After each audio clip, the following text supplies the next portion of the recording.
بسم اللہ الرحمن الرحیم۔ السلام علیکم معزز خواتین و حضرات، خواب کیا ہے اور ان کی حقیقت کیا ہے، اس کے متعلق آج ہم آپ کو قرآن و حدیث کی روشنی میں آگاہ کرنے جا رہے ہیں۔ اکثر لوگ خوابوں کی باتیں سن کر مذاق اڑانے لگ جاتے ہیں اور اس کام کو بے معنی سمجھتے ہیں۔ خواب بیان کرنے اور اس کی تعبیر بیان کرنے والوں سے جھگڑتے ہیں، اور جو لوگ خوابوں کو بہت اہمیت دیتے ہیں ان کا یہ بہت مذاق اڑاتے ہیں۔ خوابوں کا آنا اور ان کے اثرات و نتائج زندگی میں کیسے اثر انداز ہوتے ہیں، اس کے لیے یہ جاننا بہت ضروری ہے کہ خواب کیا ہے اور اس کی حقیقت کیا ہے۔ اس پر غور کرنا چاہیے کہ خواب ایسا عمل نہیں ہے جس سے ہمیں زندگی کے مسائل اور معاملات میں رہنمائی ملے۔ خواب ایک روحانی منظر ہے اور اس کے نفسیاتی اثرات مرتب ہوتے ہیں، لہٰذا ہر معاملے کو بالکل نظر انداز کر دینا اور فضول قرار دے دینا ٹھیک عمل نہیں ہے۔ ہمارے پیارے آقا حضرت محمد صلی اللہ علیہ وسلم کو نبوت ملنے سے پہلے بہت سے خواب آتے تھے جو بالکل سچے ثابت ہوتے تھے۔ اس کے علاوہ خود اللہ رب العزت نے قرآن مجید میں بہت سے خوابوں کا تذکرہ فرمایا ہے، اور ان کی جو تعبیر کی گئی وہ ہمیشہ درست ثابت ہوئی، جس نے انسانی تاریخ میں بہت سے اثرات چھوڑے ہیں۔ جیسے حضرت ابراہیم علیہ السلام نے خواب دیکھا۔ معزز سامعین، اس سے پہلے کہ ہم اپنی بات کو آگے بڑھائیں، اگر آپ نے ہمارا چینل سبسکرائب نہیں کیا تو اس کو ابھی کر لیں اور بیل کے آئیکن پر ضرور کلک کریں تاکہ آپ کو ہماری ہر اچھی اور مفید ویڈیو بآسانی سے ملتی رہے۔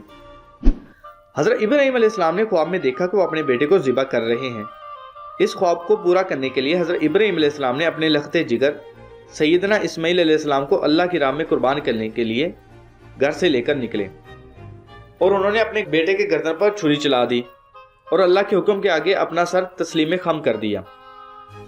اللہ نے فرمایا کہ اے ابراہیم، تم نے اپنے خواب کو سچ کر دیا ہے۔ پھر اللہ نے ان کی قربانی کو قبول فرمایا اور اسماعیل کی جگہ ایک دمبا پیش کیا جسے ذبح کیا گیا۔ ہمارے پیارے نبی حضرت محمد صلی اللہ علیہ وسلم صبح کی نماز سے فارغ ہوتے تو صحابہ کرام رضوان اللہ اجمعین سے پوچھتے کہ کسی نے کوئی خواب دیکھا ہے تو بیان کرے۔ آپ صلی اللہ علیہ وسلم خواب بہت شوق سے سنتے تھے اور ان کی تعبیر بھی بیان کرتے تھے۔ سوال یہ پیدا ہوتا ہے کہ حضور صلی اللہ علیہ وسلم کا خوابوں کے معاملے میں یہ انداز کیا صحابہ کرام رضوان اللہ اجمعین کو تسلی دینا تھا؟ بلکہ نہیں، ایسی کوئی بات نہیں ہے۔ حضور صلی اللہ علیہ وسلم کے نزدیک تو اچھے اور نیک لوگوں کے خوابوں کی اہمیت تھی۔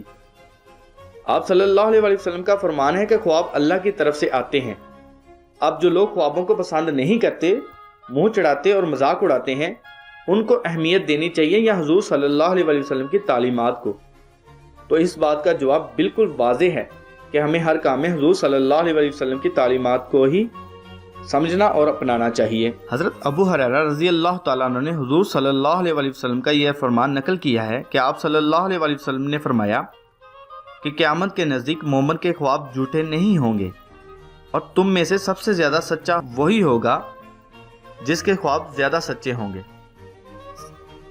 اللہ کے نبی صلی اللہ علیہ وسلم کا فرمان ہے کہ جو شخص خواب میں مجھے دیکھے وہ حقیقت میں مجھے کو ہی دیکھتا ہے، نہ کہ کسی شخص کو، کیونکہ شیطان میرا حلیہ اختیار نہیں کر سکتا۔ معزز خواتین و حضرات، لہٰذا جو شخص خوابوں کے اوپر زیادہ توجہ دھیان نہیں دیتے، ہمیں ان لوگوں کی فکر نہیں کرنی چاہیے اور اپنے خوابوں کی تعبیر کے لیے ماہر علماء کرام اور مفتیان دین سے ضرور رابطہ کرنا چاہیے۔ اللہ رب العزت سے دعا ہے کہ اللہ پاک حضور صلی اللہ علیہ وسلم کی تعلیمات کے اوپر عمل کرنے کی توفیق عطا فرمائے اور ہمیں اپنی دعاؤں کے اندر ضرور یاد رکھیں۔ اگر آپ کو ہماری یہ ویڈیو اچھی لگی ہو تو اس کو اپنے دوستوں کے ساتھ ضرور شیئر کریں۔